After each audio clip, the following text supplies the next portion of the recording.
Preston Pearson did not play college football.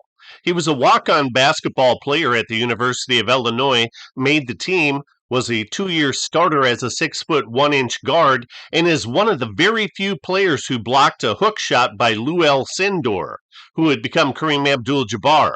An Illinois coach recommended to the Chicago Bears that they draft him as a defensive back, but they showed no interest. The Dallas Cowboys sent him a letter that asked if he wanted to play pro football, but they didn't draft him.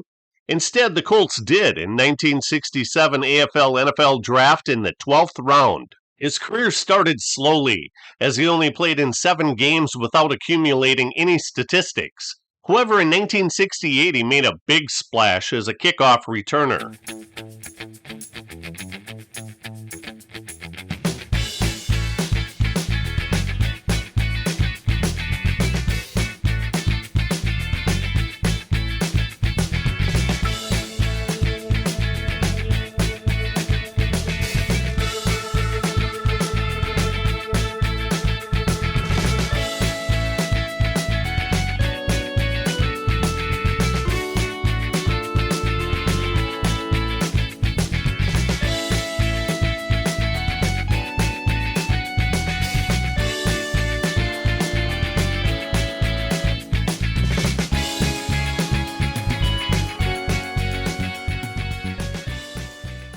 He also caught 2 passes, both for touchdowns of 9 and 61 yards.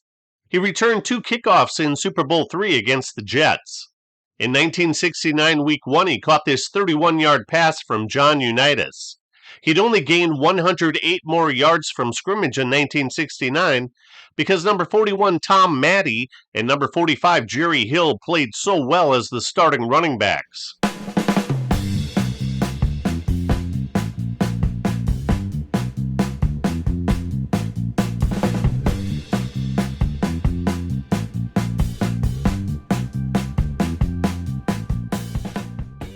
Pearson wanted more playing time and was traded to the Steelers on May 30th, 1970, with defensive back O.C. Austin for linebacker Ray May and a 1971 12th round draft pick. Pittsburgh's Three Rivers Stadium was brand new in 1970. Optimism was high because the Steelers had only 1 win and 13 losses in 1969 and had nowhere to go but up. They signed quarterback Terry Bradshaw to a big money contract as the first overall draft pick, and they had 1969 second-round draft pick Terry Hanratty in reserve, just in case.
Pearson led the 1970 Steelers with 173 rushing attempts, but only had a 2.9 yards per carry.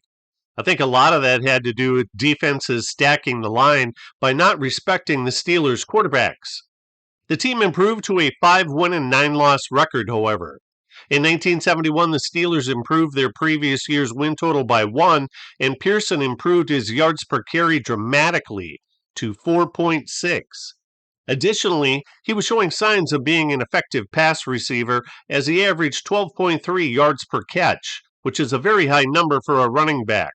He was durable, too, as he started all 14 games for the second consecutive season.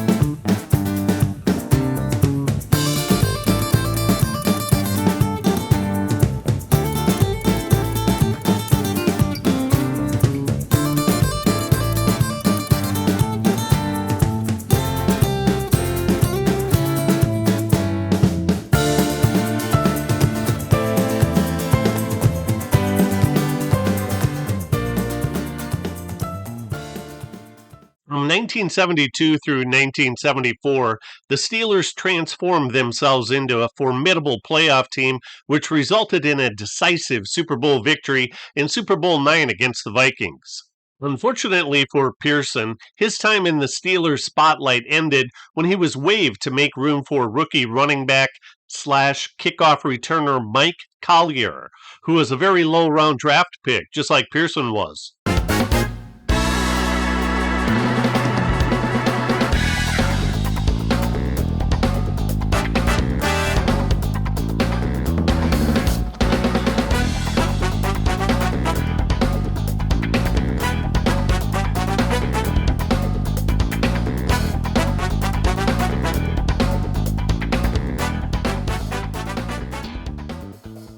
Pearson signed a free agent contract with the Cowboys 4 days later, and in doing so became the only player on their roster that had played a regular season game with another team.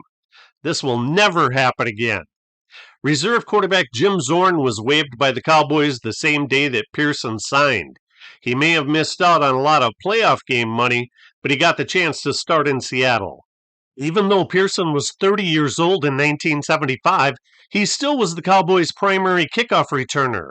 In fact, he returned kickoffs in each prior season and led the NFL with 31 returns in 1969.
In the NFC Championship game, Pearson caught 7 passes for 123 yards and 3 touchdowns, as the Cowboys wiped out the Rams 37-7.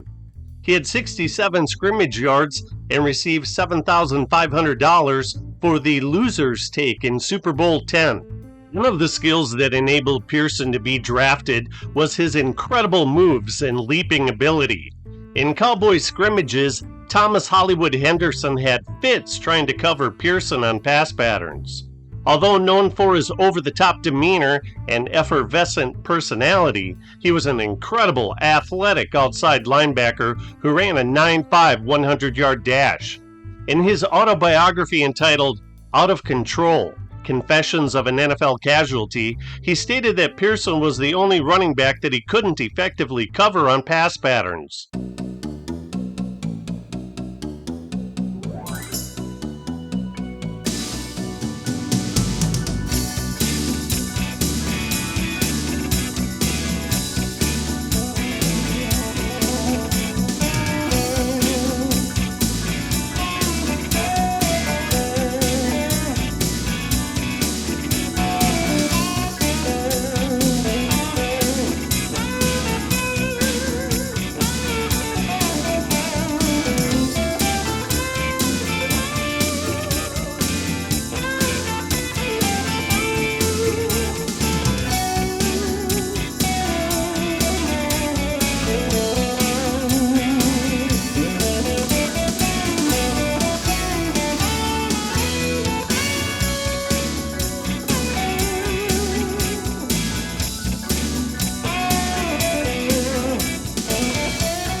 I think that Preston Pearson may be the first third down specialty running back in NFL history. In 1978, he only rushed 25 times while catching 47 passes, with a large majority of them taking place on third down. Calvin Hill of the Browns is the only other running back that performed the same specialty during that window of time.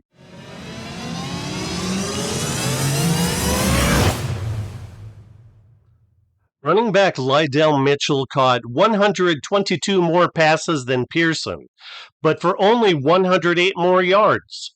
Chuck Foreman caught 96 more passes, but for only 61 more yards. Terry Metcalf caught 9 less passes for 638 less yards. Pearson made his receptions count with a huge career yards per catch of 12.2.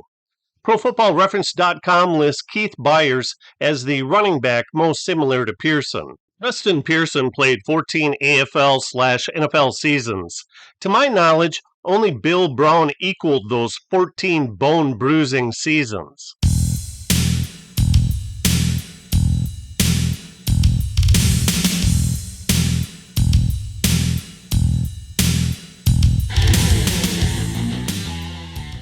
The man who exceeded both is Joe Perry, with 14 NFL seasons and 2 All-American Football Conference seasons.